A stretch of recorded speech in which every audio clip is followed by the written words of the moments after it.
नमस्कार दोस्तों, आपका अपने यूट्यूब चैनल पर हार्दिक स्वागत करता हूं। मैं वीरू द्विवेदी। आज हम बात करेंगे एक ऐसे टॉपिक की जो कि चाहे यूपी टेट हो या सी टेट हो या सुपर टेट हो या डी ट्रिपल एस बी हो या शिक्षक भर्ती से संबंधित कोई भी परीक्षा हो, इस टॉपिक से आपको 2-3 नंबर के क्वेश्चन जरूर मिलेंगे।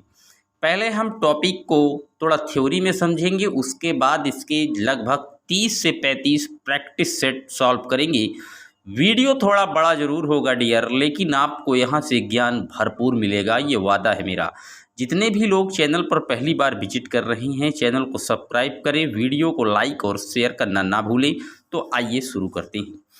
टॉपिक है सीखने में योगदान करने वाले कारकों का। तो पहले जान लेते हैं अधिगम का अर्थ। अधिगम कहते किसे हैं? तो प्रत्येक व्यक्ति प्रतिदिन नए नए अनुभव एकत्रित करता है। इन अनुभवों में जब हम व्यवहार में अपने लागू कर लेता है, सीधे तौर पर ये समझिए अधिगम तभी सफल माना जाएगा जब कोई चीज़ हम सीख रहे हैं और उस सीखी हुई चीज़ को हम अपने व्यवहार पर लागू कर लेते हैं, तो ये अधिगम कहलाता है। सीधा क्लियर रखिए। कुछ परिभाषाएं जान लेते हैं। कुछ मनोवैज्ञानिक हैं। गेट्स ने कहा था कि अनुभव एवं परीक्षणों द्वारा व्यवहार में परिवर्तन होना ही अधिगम है। मर्फी ने कहा था कि अनुभव एवं व्यवहारिक दृष्टिकोण का परिमार्जन करना ही क्या है, अधिगम है। और स्किनर महोदय ने कह दिया अधिगम प्रगतिशील व्यवहार अनुकूलन की एक प्रक्रिया है। हिलगार्ड के अनुसार नवीन परिस्थितियों में अपने आप को ढालना या अनुकूलित करना ही क्या है, अधिगम है। वुडवर्थ के अनुसार नई सूचनाओं तथा नई प्रतिक्रियाओं को धारण करना ही अधिगम है। गिलफोर्ड के अनुसार व्यवहार के कारण व्यवहार में होने वाला परिवर्तन ही अधिगम है। यह डिफिनीशन आप याद रखिएगा, बहुत पूछी जाती है कि व्यवहार के कारण व्यवहार में होने वाला परिवर्तन अधिगम है। किसने कहा था? तो आप मारिएगा जेपी गिलफोर्ड, जिन्होंने त्रिखंड बुद्धि या त्रिविमीय बुद्धि का सिद्धांत भी दिया है। ये भी आप नोट डाउन रखिएगा। बात करते हैं स्पेशलिटी ऑफ लर्निंग यानी अधिगम की विशेषताओं की। तो अधिगम जीवन पर्यंत चलता है। अधिगम सामाजिक है। अधिगम सीखना यानी अधिगम वातावरण की उपज है। अधिगम प्रक्रिया विवेकपूर्ण है। अधिगम सकारात्मक और नकारात्मक भी होता है। कुछ चीज़ें हम जानबूझकर अनायास सीख लेते हैं, तो नहीं सीखना भी क्या है, अधिगम है। जैसे झूठ नहीं बोलना चाहिए, या सीखना भी क्या है, अधिगम है। अधिगम निरंतर व सतत प्रक्रिया है। सीखना परिवर्तनशील है। तो ये विशेषताएं आप समझ गए होंगे। अब हम बात करते हैं अधिगम में अभिप्रेरणा के महत्व की।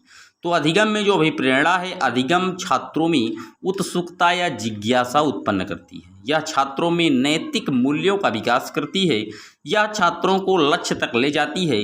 यह छात्रों के कार्य के लिए आंतरिक ऊर्जा यानी कि इंटरनल मोटिवेशन का जो है प्रोड्यूसर करती है। ये भी आप याद रखिएगा।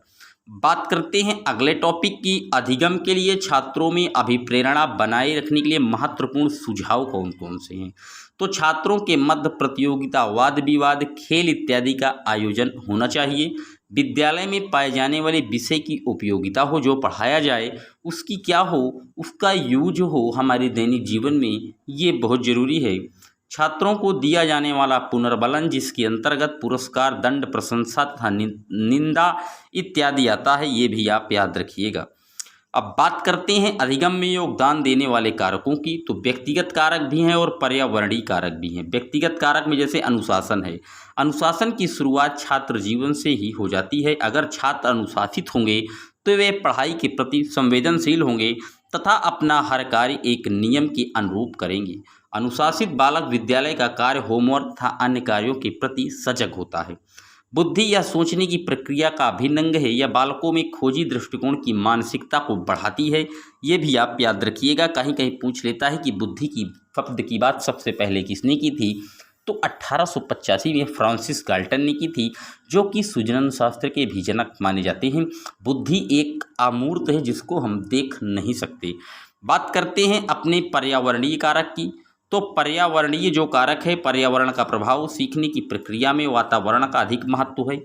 यदि किसी कक्षा के अधिकतम विद्यार्थी पढ़ाई के प्रति जागरूक हैं, तो कमज़ोर छात्र भी उनसे प्रेरित होकर पहले की तुलना में अधिक मेहनत करेंगे। ये एक समाज की भूमिका में आ जाता है पर्यावरण। मान लीजिए आपके घर में 3-4 बालक हैं, उसमें से 2 बालक पढ़ने में बहुत तीव्र है और 2 मंद हैं तो जो मंद बालक हैं वो देखकर उनका अनुकरण करेंगे और वो भी आगे आने वाले समय में अच्छे से पढ़ाई को अपने इम्प्रूव कर पाएंगे डियर। बात करते हैं वंशानुक्रम की, तो सीखने की प्रक्रिया को बल मिलता है क्योंकि कुछ योग्यताएं, गुण तथा विशेषताएं बच्चों में वंशानुक्रम के माध्यम से ही आ जाती हैं। बात करते हैं अपने अगले टॉपिक की, तो अगला टॉपिक सामाजिक व सांस्कृतिक वातावरण है। आपको पता है इससे भी प्रभावित होती हैं और स्वस्थ प्रतियोगिताएं होनी चाहिए। ऐसी प्रतियोगिताएं नहीं कि बालक में जो है द्वंद्वात्मक या कुंठा का शिकार हो जाए, ऐसा नहीं। बालकों के विकास के लिए समय समय पर विद्यालय में प्रतियोगिताएं ऐसी होनी चाहिए, जैसे सामान्य ज्ञान पर कोई टॉपिक है, कोई निबंध लेखन है, जिसमें जो है हम अपने विचारों या मौलिकता या सृजनात्मकता का जो है पोषण होता हो डियर, ये जरूर ध्यान रखिएगा। ये सरसरी नज़र से मैंने आपको टॉपिक समझाया क्योंकि बहुत से दोस्तों को टॉपिक से ज़्यादा प्रश्नों पर यकीन होता है डियर, इसलिए टॉपिक को मैंने फर्स्ट तरीके से कराया ताकि हम प्रश्नों का प्रैक्टिस सेट तुरंत सॉल्व करना शुरू करें। तो आइए शुरू करते हैं। पहला प्रश्न कह रहा है, विकास की प्रक्रिया में जीवन मूल्यों, व्यक्तित्व, व्यवहार इत्यादि के विकास भी शामिल हैं। तो आपको रिक्त स्थान में बताना है कि विकास की जो प्रक्रिया है उनमें कौन कौन शामिल हैं। तो दृष्टिकोण, स्वभाव, रुचि, आदत, ये सारी चीज़ें जो है विकास की प्रक्रिया में शामिल होंगी। इसीलिए जो इसका करेक्ट ऑप्शन है वो डी एकदम राइट होगा। बात करते हैं अपने अगले प्रश्न की ओर। बच्चे के विकास के सिद्धांत को समझने में शिक्षक की सहायता करता है। तो जो शिक्षक की सहायता करेगा बच्चों के विकास को, सिद्धांतों को समझने में, वे है शिक्षार्थियों की भिन्न अधिगम शैली को प्रभावी रूप से संबोधित करने में। इसका जो एकदम करेक्ट आंसर है वो सी होगा डियर, याद रखिएगा। चलते हैं अपने अगले प्रश्न की ओर। विकास कभी न समाप्त होने वाली प्रक्रिया है या विचार किससे संबंधित है। तो विकास जो है वो निरंतर जीवन पर्यंत चलता रहता है, और तो निरंतर जब चल रहा है तो क्या होगा, निरंतरता का सिद्धांत होगा डियर। निरंतर से निरंतरता बना है, आप याद रखिएगा। बी ऑप्शन एकदम सही है। बात करते हैं अपने अगले प्रश्न की। माता पिता से संतानों में प्राप्त होने वाले गुणों को क्या कहते हैं। तो जो माता पिता या अपने पूर्वजों से गुण प्राप्त किए जाते हैं उन्हें वंशानुक्रम कहते हैं। बी ऑप्शन एकदम करेक्ट है। बात करते हैं अपने अगले प्रश्न की। निम्नलिखित में से कौन सा किसी बच्चे पर आनुवंशिकता का प्रभाव है। विशिष्ट शारीरिक लक्षण, विशिष्ट बुद्धि, विशिष्ट चरित्र। तो ये तीनों लक्षण जो हैं क्या हैं, आनुवंशिकता से मिलते हैं, इसीलिए डी ऑप्शन एकदम करेक्ट है। बात करते हैं अपने अगले प्रश्न की। मानव का विकास निम्न में से किस पर निर्भर करता है। तो जो मानव का विकास है वो उसकी वृद्धि तथा वातावरण से मिलने वाली परिपक्वता पर निर्भर करता है डियर। तो डी ऑप्शन एकदम करेक्ट है। चलते हैं अपने अगले प्रश्न की ओर। कौन सी पाठ्यचर्या सर्वाधिक उपयुक्त होगी। तो पाठ्यचर्या जो उपयुक्त होगी वो होगी बालक के शारीरिक एवं सामाजिक अंतर संबंधों के अनुकूल। सी ऑप्शन एकदम करेक्ट है। चलते हैं अपने अगले प्रश्न की ओर। निम्नलिखित में से कौन सा विकास छोटे बच्चों में मानसिक व संज्ञानात्मक विकास में सर्वाधिक मददगार है। तो विकास की यहाँ अन्य पक्षों की बात हो रही है, तो मैं बता दूं विकास का जो सबसे महत्वपूर्ण पक्ष है वो है शारीरिक पक्ष, क्योंकि शारीरिक पक्ष से ही सारे पक्ष जो हैं क्या है, अंतःक्रिया करके, कोरिलेट करके जुड़े हुए हैं डियर। तो बी ऑप्शन एकदम करेक्ट है। चलते हैं अपने अगले प्रश्न की ओर। बाल विकास का कौन सा सिद्धांत यह बताता है कि एक बालक पहले पूरे हाथ को, फिर उंगलियों को और फिर हाथ उंगलियों को एक साथ चलाना सीख जाता है। तो जिसमें पहले बालक जो अपने हाथ फिर उंगली में सब में कंट्रोल स्थापित करता है, तो इस सिद्धांत को हम एकीकरण के सिद्धांत के नाम से जानते हैं। इसका सी ऑप्शन एकदम करेक्ट है। बढ़ते हैं अपने अगले प्रश्न की ओर। समाजीकरण की किस अवस्था में बच्चों में जिज्ञासा की प्रवृत्ति उच्च पाई जाती है। तो जो समाजीकरण है इसमें जो जिज्ञासा की प्रवृत्ति है वो सबसे ज़्यादा जो उच्च पाई जाएगी वो प्रारंभिक बाल्यावस्था में पाई जाती है।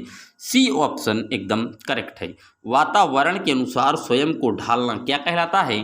तो जो वातावरण के अनुसार स्वयं को ढालना है वो एडॉप्टेशन यानी कि अनुकूलन कहलाता है डियर। मान लीजिए आप जिस वातावरण में रह रहे हैं आप उसी के अनुसार उसी के अनुरूप अपने जो शरीर को या बॉडी को जो है मेंटेन कर लेते हैं, तो ये अनुकूलन कहलाता है। सी ऑप्शन एकदम करेक्ट है। बात करते हैं अपने अगले प्रश्न की। प्रोजेक्ट प्रणाली का प्रयोग निम्नलिखित में से किस शिक्षा पद्धति के अंतर्गत किया जाता है? तो जो प्रोजेक्ट प्रणाली है, इस शिक्षा पद्धति का जो प्रयोग है वो प्रगतिशील शिक्षा के अंतर्गत किया जाता है। बी ऑप्शन एकदम करेक्ट है। चलते हैं अपने अगले प्रश्न की ओर। निम्नलिखित में से कौन सा बालक के विकास को प्रभावित करने वाला आंतरिक कारक है? बुद्धि, शारीरिक कारण, आनुवंशिक गुण। तो ये सारे जो गुण हैं ये बालक के विकास को प्रभावित करने वाले इंटरनल जो है क्वालिटी हैं। तो डी ऑप्शन एकदम करेक्ट है। बात करते हैं अपने अगले प्रश्न की। निर्माण और खोज का सिद्धांत निम्नलिखित में से किसने दिया था? तो निर्माण और खोज जो कि ये जीन पियाजे ने दिया था। जीन पियाजे ने कहा था कि जो बालक है वो एक नन्हा वैज्ञानिक है, जिज्ञासु है, अन्वेषक होता है, इसीलिए सी ऑप्शन एकदम करेक्ट होगा। बात करते हैं अगले प्रश्न की। पियाजे थे, तो पियाजे एक मनोवैज्ञानिक थे। ये कैसे मनोवैज्ञानिक थे? तो ये स्विट्जरलैंड के महान मनोवैज्ञानिक थे जिन्होंने विकासात्मक पक्ष पर जोर दिया था और बालक की 4 अवस्थाओं का वर्णन किया था और खुद के बालकों पर ही इन्होंने सारे प्रयोग कर डाले थे। चलते हैं अपने अगले प्रश्न की ओर। इंद्रिय जनित गामक अवस्था होती है, तो जो इंद्रिय जनित गामक अवस्था होती है जन्म से 2 वर्ष तक की होती है। सी ऑप्शन एकदम करेक्ट है। बात करते हैं अपने अगले प्रश्न की। निम्नलिखित में से कौन सी समस्या समाधान की वैज्ञानिक पद्धति का पहला चरण है? तो यहाँ बात आई है प्रॉब्लम्स की यानी समस्या की। तो वैज्ञानिक पद्धति जो यही है, हम समस्या के प्रति पहले से जागरूक रहें डियर, कि कोई समस्या आने ना पाए। तो यही हमारी जो वैज्ञानिक पद्धति का पहला चरण है, समस्या के प्रति जागरूकता को दिखाना। सी ऑप्शन एकदम करेक्ट है। बात करते हैं अपने अगले प्रश्न की। बालकों के प्रकार होते हैं, तो जो बालक हैं वो अंतर्मुखी एवं बहिर्मुखी दोनों होते हैं। मैं आपको बता दूं, कार्ल युंग ने व्यक्तित्व को ये 3 प्रकार बताए थे, अंतर्मुखी, बहिर्मुखी और उभयमुखी। अंतर्मुखी वे बालक होते हैं जो अपने आप में ही मस्त रहते हैं, उन्हें किसी से दुनियादारी से कोई लेना देना नहीं होता। बहिर्मुखी वे होते हैं जो ज़्यादातर सामाजिक दायरों में फैले होते हैं, वो बाहरी जीवन में अस्त व्यस्त रहते हैं डियर। वो समाज के द्वारा जो चलाए जाते मानक होते हैं उनमें वो मूल रूप से भाग लेते हैं। और उभयमुखी जिनमें दोनों प्रकार के गुण विद्यमान होते हैं वो उभयमुखी कहलाते हैं। चलते हैं अगले प्रश्न की ओर। संभवतः व्यक्ति योग्यताओं की विभिन्नताओं के बजाय व्यक्तित्व की विभिन्नताओं से अधिक प्रभावित होता है, ये कथन किसका है? तो ये व्यक्तिगत विभिन्नता की बात की थी टाइलर महोदय ने। ए ऑप्शन एकदम करेक्ट है। बात करते हैं अपने अगले प्रश्न की। मनोवैज्ञानिकों का ऐसा मानना है कि बालकों में अंतर होता है, तो जो बालकों में अंतर उनकी रुचि के आधार पर बिल्कुल सही है। योग्यता और क्षमता सभी के आधार पर हो सकता है, तो डी ऑप्शन एकदम सही है, क्योंकि व्यक्तिगत विभिन्नता हर व्यक्ति में पाई जाती है डियर। तो डी ऑप्शन एकदम करेक्ट है। बात करते हैं अपने अगले प्रश्न की। फ्रांसीसी मनोवैज्ञानिक अल्फ्रेड बिने एवं उनके साथी साइमन ने बुद्धि के मापन के आधार के लिए किसे सर्वाधिक उपयुक्त माना था? तो बच्चों के निर्णय, स्मृति, तर्क एवं आंकिक जैसे मानसिक कार्यों को माना था। बी ऑप्शन एकदम करेक्ट है। अल्फ्रेड बिने ने 1905 में बुद्धि का पहला सिद्धांत दिया था, ये भी आप नोट डाउन रखिएगा। यदि किसी बालक की मानसिक आयु 12 वर्ष है, वास्तविक आयु 10 वर्ष है, तो उसकी बुद्धि लब्धांक कितना होगा? तो बुद्धि लब्धांक ज्ञात करने का एक सूत्र होता है mental as upon chronological age गुणे 100 में अपान CA गुणे 100। तो मानसिक आयु कितनी है? 12 है। 12/10 गुणे 100 करेंगे तो 10 दाहम 100 ये कट जाएगा, 12 दाहम 120। ए ऑप्शन एकदम करेक्ट होगा डियर। चलते हैं अपने अगले प्रश्न की ओर। आप 8वीं कक्षा के अध्यापक हैं, आप इस कक्षा के एक छात्र का बुद्धि लब्धांक 130 से अधिक पाते हैं, तो इसका अर्थ है कि वो बालक कैसा है? तो जो वो बालक है वो तो श्रेष्ठ बुद्धि का है। सी ऑप्शन एकदम करेक्ट है। ये बुद्धि लब्धि की जो सारणी है इसका जो सबसे पहले प्रतिपादन किया था वो कौन किया था? तो किया था डेविड वेसलर ने, ये भी आप याद रखिएगा। बात करते हैं अपने अगले प्रश्न की। अल्बर्ट बंडूरा के सामाजिक अधिगम सिद्धांत के अनुसार निम्न में से कौन सा सही है? तो जो अल्बर्ट बंडूरा थे ये कनाडा के महान मनोवैज्ञानिक थे। इन्होंने कहा था कि जो समाज में बालक सीखता है वो मॉडलिंग के द्वारा सीखता है डियर, और इन्होंने बेबी डॉल और जीवित जोकर पर अपने प्रयोग किए थे। इसलिए इस प्रश्न का जो सही उत्तर होगा वो होगा डी। संज्ञानात्मक विकास सामाजिक विकास से क्या है? स्वतंत्र है। डी फॉर डेनमार्क एकदम सही है। बात करते हैं अगले प्रश्न की। आर्जो तर्क देता है कि भाषा विकास व्यक्ति की नैसर्गिक प्रवृत्ति से प्रभावित होता है, जबकि सोनाली महसूस करती है कि यह परिवेश से प्रभावित होता है। आर्जो और सोनाली के बीच यह चर्चा किस विषय पर हो रही है? तो मैं बता दूं कि आर्जो और सोनाली के बीच जो ये चर्चा हो रही है ये प्रकृति तथा पालन पोषण विवाद है, यानी कि नेचर तथा नर्चर पर ये बात चल रही है।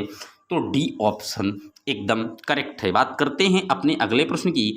विद्यालयों को किसके लिए व्यक्तिगत विभिन्नताओं को पूरा करना चाहिए? तो यह समझने के लिए व्यक्तिगत विभिन्नताओं को पूरा करना चाहिए कि कोई विद्यार्थी सीखने के योग्य है या नहीं। डी ऑप्शन एकदम करेक्ट है। बात करते हैं अपने अगले प्रश्न की। कक्षा में विद्यार्थियों के व्यक्तिगत विभेद जो है किसी भी कीमत पर लाभप्रद नहीं होते। पहली बात ये जान लीजिए, क्योंकि जब आप एक ही क्लास में किसी को अच्छा समझेंगे किसी को बुरा, तो वो कुंठा का शिकार हो जाएगा डियर। ये हानिकारक है, क्योंकि इनसे जो है विद्यार्थियों में परस्पर द्वंद्व की भावना आ जाएगी। बी ऑप्शन एकदम करेक्ट है। चलते हैं अपने अगले प्रश्न की ओर। गतिक कौशलों में अधिगम निर्योग्यता क्या कहलाती है? तो जो गतिक कौशल है इसमें अधिगम निर्योग्यता डिस्प्रैक्सिया कहलाएगी। बी ऑप्शन एकदम करेक्ट है। अब बात आई है अधिगम निर्योग्यता की, तो बता दें अधिगम निर्योग्यता की बात सबसे पहले सैमुअल क्रिक ने 1961 में की थी डियर। सैमुअल क्रिक का नाम याद रखिएगा। इन्होंने अधिगम अशक्तता या निर्योग्यता की बात सबसे पहले की थी। चलते हैं अपने अगले प्रश्न की ओर, जो कि आज का अंतिम प्रश्न होगा। अध्यापक के दृष्टिकोण से प्रतिभाशालिता किसका संयोजन है? तो जो प्रतिभाशालिता है वो संयोजन है उच्च योग्यता, उच्च सृजनात्मकता, उच्च वचनबद्धता का। ए ऑप्शन एकदम करेक्ट है। अगर प्रश्न आपको अच्छे लग रहे हैं डियर तो चैनल को सब्सक्राइब करें, वीडियो को लाइक और शेयर करना ना भूलें। बात करते हैं अब अधिगम विकार की।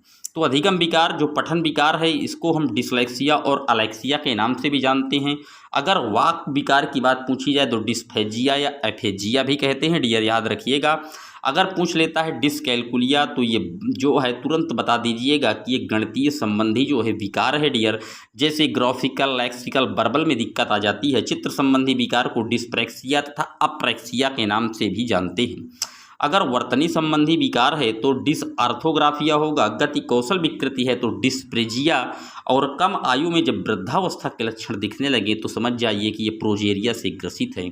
और भोजन ग्रहण संबंधी समस्या, कोई व्यक्ति जैसे लगता है कि अभी खाना खाकर आया है लेकिन आधा घंटा बाद उसे लगता है कि वो उसे भूख हो लगी है, वो बार बार खाने में व्यस्त रहता है, तो वो बिलीमिया का शिकार होता है। तर्क ना करने पर चिंतन स्मरण शक्ति का कमजोर होना, तो ये डिमेंशिया का लक्षण है डियर, आप याद रखिएगा। बात करते हैं अगले टॉपिक की। तो अवधान संबंधी जो समस्या है वो ADHD है, यानी कि अटेंशन डिसिटी हाइपर एक्टिविटी डिसऑर्डर, ध्यान घाटाति सक्रिय विकार। और बोलने पढ़ने लिखने संबंधी जो समस्या है उसको डिस्प्रैक्सिया के नाम से भी हम जानते हैं डियर। तो ये थे आज का एक अच्छा दमदार वीडियो, जिसमें मैंने पहले आपको क्लियरी थ्योरी के माध्यम से सर्टिफाई किया, उसके बाद आपको 30 क्वेश्चनों का एक दमदार प्रैक्टिस सेट बिल्कुल बारीकी से बारीक पॉइंट को एक्सप्लेन करते हुए समझाया। अगर वीडियो आपको वाकई अच्छा लग रहा है तो चैनल को एक बार जोर लगाकर सब्सक्राइब करें, वीडियो को शेयर और लाइक करना ना भूलें।